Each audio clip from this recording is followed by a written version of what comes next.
Welcome back to the Backstreet with me, Kramarki. Dan kali ini gue akan ngomongin soal emo revival.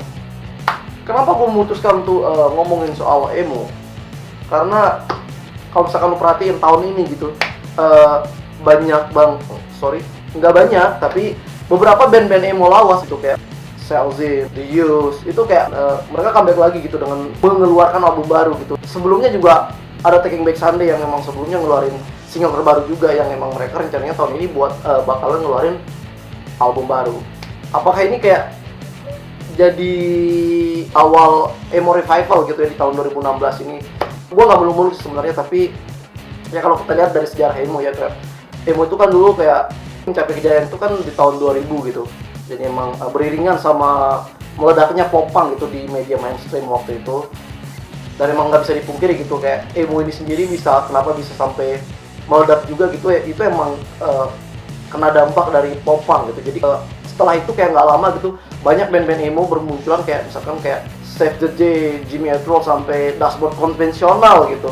Sejak saat itu kayak band-band yang tadi gue sebut tuh kayak bener-bener menarik perhatian masyarakat juga gitu, kayak nggak setelah popang gitu. Jadi kayak emo ini juga kayak maksudnya keren juga gitu, maksudnya ya akhirnya mereka juga mendapat kesempatan buat kayak nunjukin gitu emo itu nggak kalah keren sama kayak popang gitu. Akhirnya ya emang mereka juga mendapat tempat gitu di media mainstream kayak di MTV atau di beberapa media waktu itu gitu.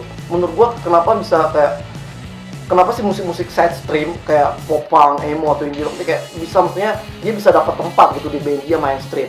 Ya menurut gua emang karena emang pandangan masyarakat waktu itu terhadap kayak musik side stream ini gitu kayak udah berubah gitu, kayak nggak melulu tentang mereka ngeliat musik itu kayak aliran mainstream kayak pop, rock. Dan itu menurut gue emang gara-gara Blink. Jadi kayak lagi-lagi Blink gitu, lagi-lagi gue ngomongin Blink karena emang bener-bener di tahun itu emang Blink itu kayak jadi pemicu gitu. Kayak waktu tahun 2000 gitu tuh Blink mendapatkan penghargaan di MTV Music Award itu kategori Best Group Video, dan itu ngalahin band kayak Foo Fighters, Red Hot Chili Peppers, dan Destiny's Child. Destiny's itu girl band ya kalau tahu. Menurut gue emang fenomena ini sih yang bikin kayak pandangan masyarakat itu berubah gitu terhadap kayak musik side stream gitu. Kenapa bisa kayak akhirnya bisa diterima di masyarakat luas dan akhirnya bisa dapat tempat gitu di media mainstream ya.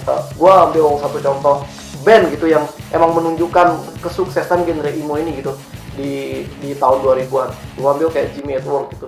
Jimmy Eat World tuh di tahun 2001 itu benar-benar mencapai kesuksesannya gitu. Kayak album Jimmy Eat World ini kayak benar-benar sukses gitu di pasaran, dan itu emang nggak jauh dari setelah kayak Blink sukses gitu. Artinya ya bisa dibilang kayak efek Blink ini kayak nggak berdampak cuma ke popang, tapi kayak ke emo juga gitu. Tapi kalau misalkan kita mundur sedikit gitu dan kita ngelihat ke tahun 90 gitu, sebenarnya musik emo juga maksudnya emang udah ada gitu. Kayak misalkan satu contoh itu band yang memang terkenal, band emo yang terkenal di tahun 90-an tuh adalah Sunny Day Real Estate. Kayak muncul dulu setelah kayak Nirvana terkenal gitu, akhirnya mereka muncul dan ikut terkenal, terus ikut kena dampaknya Nirvana dan akhirnya mereka terkenal. Tapi kalau misalkan kita ngebandingin sama Jimmy Eat World gitu, maksudnya ya emang nggak bisa disamain sih itu kalau misalkan kita bandingin dari segi kayak kesuksesan secara komersil atau penjualan album ya. Walaupun sebenarnya Sunny Day Real Estate ini pun terbilang sukses sebenarnya. Di sini gua nggak akan ngejelasin jenis-jenis emo sih, tapi maksud gua Sunny Day Real Estate itu adalah salah satu band emo yang jauh lebih dulu gitu, yang zamannya itu adalah di emo prehistorik itu di tahun 90-an. Seperti yang gue bilang tadi, emo itu benar-benar mencapai masa kejayaan di tahun 2000. Itu bisa lo lihat gitu dari kesuksesan band kayak Taking Back Sunday, Dashboard Konvensional, The Used, sampai My Chemical Romance gitu. Berhasil kayak waktu itu dapat sertifikat gold gitu. Bahkan My Chemical Romance tuh berhasil mendapatkan platinum gitu di album Three Cheers for a Sweet Revenge. Saking suksesnya gitu, saking meledaknya fenomena emo ini gitu di tahun segitu. Bahkan gue aja maksudnya kayak sempat ngerasain gitu, maksudnya waktu itu ya masih zaman-zamannya suka dengerin lagu emo lah. Ya lo tau lah kayak anak emo itu kayak gimana, itu kayak ya pokoknya identik dengan galau, terus kayak rambutnya kayak turun gitu.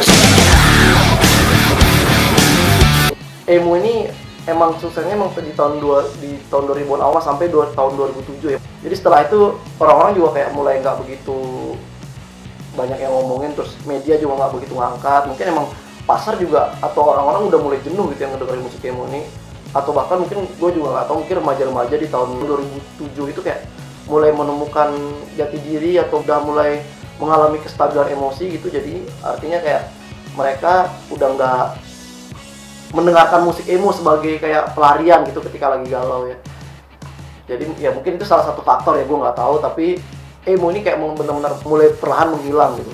Sampai akhirnya maksudnya nggak lama setelah itu kan, apalagi ditambah dengan kayak MCR bubar gitu, terus lalu Fall Out Boy, Panic at the Disco kayak yang waktu itu ikut identik dengan emo gitu, berubah haluan musik gitu ya. Sejak saat itu emang emo nggak begitu kedengeran gaungnya ya, sampai akhirnya Saozin, terus The Used ngeluarin album, terus Taking Back Sunday ngeluarin single, Jimmy Eat World beberapa yang lalu juga ngeluarin single. Kayak mereka emang bakal ngeluarin album katanya tahun ini ya, semoga aja ya. Gue nggak tahu ya, mungkin ini adalah salah satu tanda bakal comeback lagi gitu emo, atau mungkin emang sekedar fan service aja gitu. Jadi kayak emang mereka ngerilis album aja gitu, kayak cuma menyenangkan fans aja. Jadi kayak biar fans kayak gua gitu atau lu misalkan siapapun bisa bernostalgia gitu, kayak ngedenger album emo gitu. Dan sebenarnya kalau misalkan kita lihat 2 atau 3 tahun terakhir ini, sebenarnya emang ada beberapa band-band yang emang mulai giat lagi gitu, kayak mengkampanyekan genre emo ini. Misalkan The Pianos Become a Thief, The World is a Beautiful Place, and I'm No Longer Afraid to Die, sampai The Hotlier gitu. Itu adalah band-band yang emang band-band emo yang mulai banyak dibicarain gitu. Dan menurut gue ini bagus sih sebenarnya, ini positif. Jadi ya kita nggak tahu ya, mungkin kayak emo ini bakal balik lagi gitu atau enggak. Tapi kalau misalkan emo ini benar-benar kayak revival gitu, maksudnya emo ini bakal beneran balik lagi, emang sebenarnya harusnya ada seseorang atau sekelompok orang katalis yang emang harus bisa menggerakkan atau menciptakan gimana caranya supaya si emo ini bisa revival lagi. Ya kita nggak tahu, maksudnya bisa aja mungkin Jimmy Eat World, The Hotlier, atau ya mungkin 5 Seconds of Summer, kita nggak tahu ya. See you on the next backstage.